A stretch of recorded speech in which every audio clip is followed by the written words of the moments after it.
भारत ने अमेरिका को उसी की भाषा में जवाब दे दिया है। एक ऐसा जवाब जो सिर्फ कूटनीति नहीं, रणनीतिक भी है। एक ऐसा झटका जिससे वॉशिंगटन की इंडो पैसिफिक रणनीति की जड़ें हिल गई, क्योंकि अब भारत ने F-35 स्टेल्थ फाइटर जेट की डील को आधिकारिक तौर पर ठुकरा दिया है। क्या कहते हैं, और ऊपर से कर रहा हूँ। हाँ, अभी से प्रेडिक्शन कर रहा हूँ।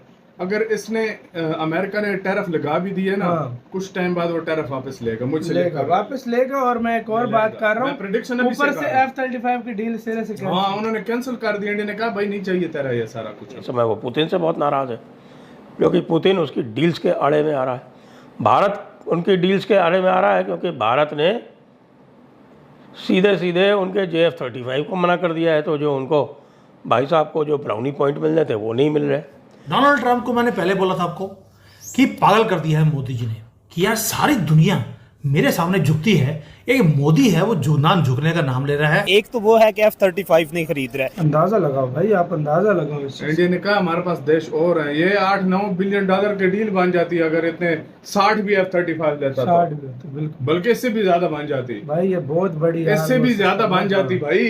देख लो आपको 8-9 बिलियन डॉलर से भी ज्यादा बन जाती, क्योंकि उसमें मुख्तलिफ ओवरहॉलिंग ये वो मेंटेनेंस ये वो सारा कुछ अगर मिला लो ये 10 बिलियन डॉलर। JF-35 जो है वो तो बताते हैं कि उसको भी कन्वे कर दिया गया कि ये JF-35 तुम्हारा जंग हमें नहीं चाहिए, नो JF-35।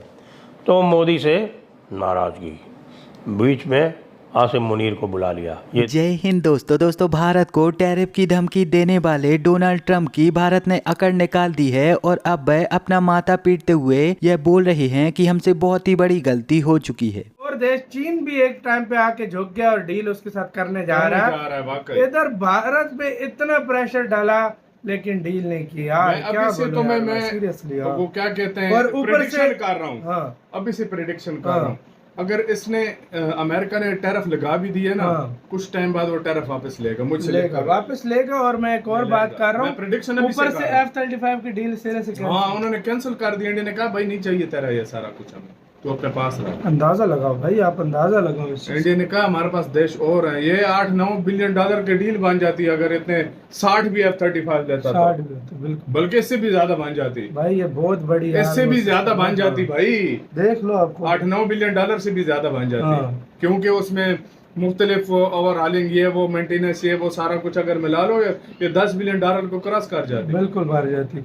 और भाई ये इसका एक और झटका दे दिया। और भारत ये बता रहा है कि भाई भारत काउंटर अटैक अब कर रहा है। पहले उन्होंने किया, अब भारत काउंटर कर रहा है उनको। वाकई में मतलब इंडिया ने जो डील उनके साथ की थी अब वो ऐसा ऐसा कैंसिल कर रहा है उनको जवाब देने के लिए। और अब तक अगर आसान भाषा में कहो कि 5-6 बिलियन डॉलर का अमेरिका को नुकसान हो, ज्यादा दे चुका है झटका ये इतना नुकसान। अभी तो मुझे लग रहा है कि आने वाले वक्तों पे भाई फुल जो है ये अपनी जो डील है ये कैंसिल करेगा। वाकई में मुझे भी यही लग रहा है। और ये भारत का जो ये स्टांस है ना, इसी पे भारत चला तो सुपर पावर बनेगा। ये मैं यार आपको मैं तुम्हें एक बात बताता हूँ। अंग्रेज आए, मुगल आए। अब दरअसल हाल ही में ब्रिटिश न्यूज एजेंसी ब्लूमबर्ग की तरफ से यह न्यूज निकल कर आई है कि भारत ने प्रत्यक्ष तौर पर संयुक्त राज्य अमेरिका से चल रही F-35 की डील को कैंसिल कर दिया है। हुआ ये था कि जब प्रधानमंत्री मोदी ट्रंप के दूसरे कार्यकाल में पहली बार उनसे मिलने के लिए संयुक्त राज्य अमेरिका गए हुए थे, तो इसी मीटिंग के दौरान राष्ट्रपति ट्रंप ने भारत को अमेरिका का F-35 5वीं पीढ़ी फाइटर एयरक्राफ्ट खरीदने का सुझाव दिया। और इसके जवाब में भारत की तरफ से यह कहा गया कि हम इस पर विचार विमर्श करेंगे, रिसर्च करेंगे और इसके बाद ही अंतिम परिणाम तक पहुंचेंगे। और अभी भी इस विषय में विचार विमर्श चल रहा था। भारत यह सोच रहा था कि Russian made 5th generation fighter aircraft लिया जाए या फिर American made 5th generation fighter aircraft लिया जाए। और इस सब के बीच ही जिस तरीके से अमेरिका का भारत को लेकर व्यवहार बदला, जिस तरीके से इन्होंने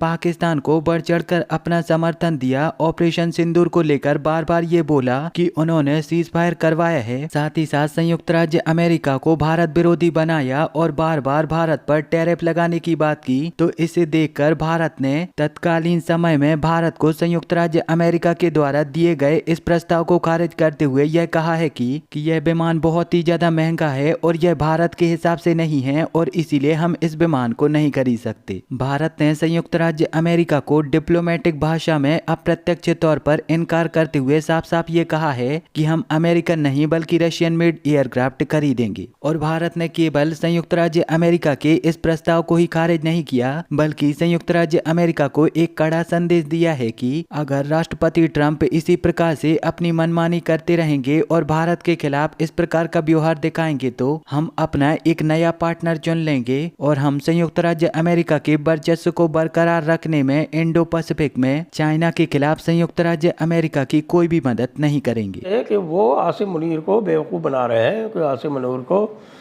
बेवकूफ़ बना के उन्होंने उसको कहा कि भाई ठीक है तुम ऐसा करो। उनको पता चल गया कि इन्होंने गलती कर दी है और इंडिया मारेगा, तो उन्होंने कहा नहीं नहीं हम तुमको बचा लेंगे, तुम ऐसा करो तुम मेरे साथ कोई 2-4 डील वील कर लो और कोई क्रिप्टो डील कर लो, ये कर लो। तो देखो ट्रंप जो है ना वो बेसिकली एक नंबर का रिश्वतखोर और पैसाखोर आदमी है। उसके लिए पैसा बनाना बहुत ज़रूरी है, तो उसने इसमें भी अपॉर्चुनिटी देखी। यूक्रेन में भी वो अपॉर्चुनिटी देख रहा है। वो क्यों येलेंस्की को सबसे पहले क्यों अड़गाया था? इसलिए कि वो जो रिकंस्ट्रक्शन वगैरह होगा, क्यों बहुत कीन है कि साहब ये युद्ध रुक जाए। युद्ध रुक जाए तो फिर यूक्रेन का रिकंस्ट्रक्शन होगा। यूक्रेन के रिकंस्ट्रक्शन के लिए उसने पूरा अपना एक कंसोर्शियम बना रखा है जो अरबों खरबों डॉलर का वहाँ पर बिज़नेस करेगा। और वो अरबों खरबों डॉलर का बिज़नेस भी जो करेगा वो भी वो यूरोप से चूसेगा। ये सब उसके प्लान बने हुए हैं, लेकिन रशिया जो है वो रोक ही नहीं रहा है। और वो जब रोक नहीं रहा है तो काय का रिकंस्ट्रक्शन होगा। इसलिए इस समय वो पुतिन से बहुत नाराज़ है, क्योंकि पुतिन उसकी डील्स के आड़े में आ रहा है।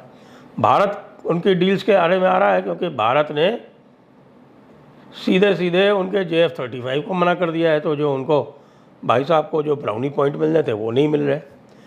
अच्छा, वो आसिम मुनीर के साथ जो भी वो डील्स कर रहा था, ये ऑयल वाली और दूसरी जो कह रहा है कि साहब कि हम ट्रेड भी करेंगे, ये करेंगे, वो करेंगे, उसकी कोई विशेष क्रेडिबिलिटी नहीं बन रही थी। तो उसने कहा कि अच्छा चालाकी करते हैं, मोदी को यहाँ बुला लेते हैं। मोदी आ जाएगा और आसिम मुनीर वहाँ पीछे बैठा होगा और मैं ऐसे कर दूंगा जैसे कि मैंने आसिम मुनीर और मोदी में बात करवा दी। अब मोदी होशियार आदमी है। मोदी ने जाने से मना कर दिया और कह दिया कि साहब अरे मेरी ज़रूरत उधर क्रोएशिया में है भाई, वहाँ क्रोएशिया में मेरी ज़्यादा ज़रूरत है। तो वो क्रोएशिया चले गए और इस स्नब को तो आप कैसे वो टॉलरेट करें, आखिरकार अहंकारी व्यक्ति है। फिर JF-35 जो है वो तो बताते हैं कि उसको भी कन्वे कर दिया गया कि ये JF-35 तुम्हारा जंक हमें नहीं चाहिए, नो JF-35। तो मोदी से नाराज़गी, बीच में आसिम मुनीर को बुला लिया, ये दिखाने पे आसिम मुनीर को बुला लिया। उसी टाइम मोदी थे वहाँ पे, तो वो मोदी और आसिम मुनीर को मिलाने वाला तो फेल हो गया। लेकिन जो आसिम मुनीर को बुलाया, वो आसिम मुनीर को बुलाया तो उससे जो है धमका धमकू के उससे बहुत कुछ करवा लिया। और उससे ये भी करवा लिया कि हाँ तुम्हारे जो ये माइंस हैं वो भी तुम हमको दोगे, ये तुम्हारे रेयर अर्थ्स हैं वो भी तुम